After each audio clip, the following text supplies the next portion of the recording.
Pauline Chiziane, c'est une femme admirable, un écrivain admirable, qui est capable de parler aussi d'un autre point de vue.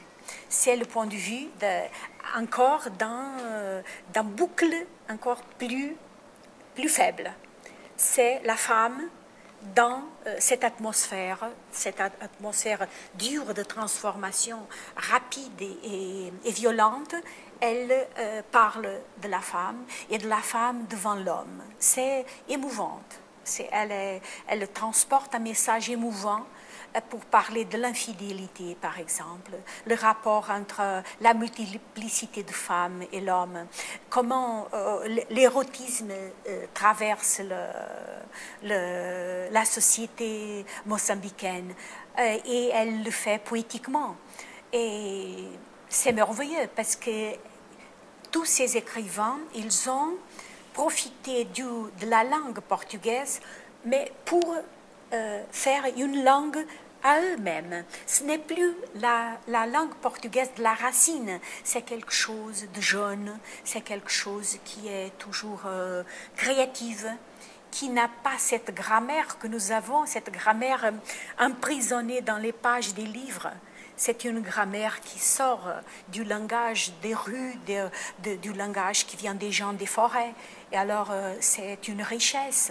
Et si moi, je plaidoie pour la langue portugaise, je n'ai pas aucune idée d'un empire linguistique. Je déteste que les pays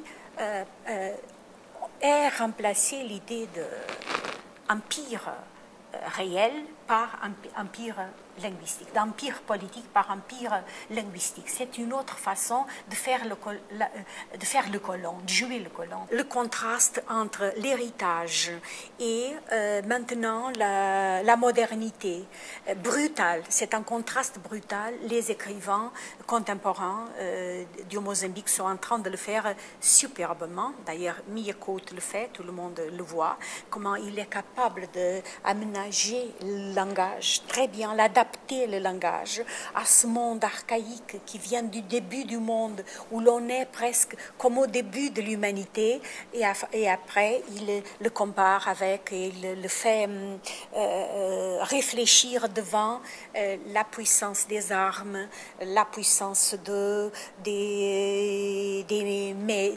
médias, de tout ça. Il est capable de le faire et de le faire en synthèse et de parler de son pays d'une façon superbe. D'ailleurs, il a une phrase que j'ai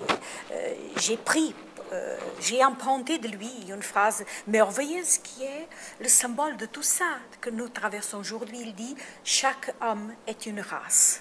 Et je crois que ça, il l'a trouvé admirablement.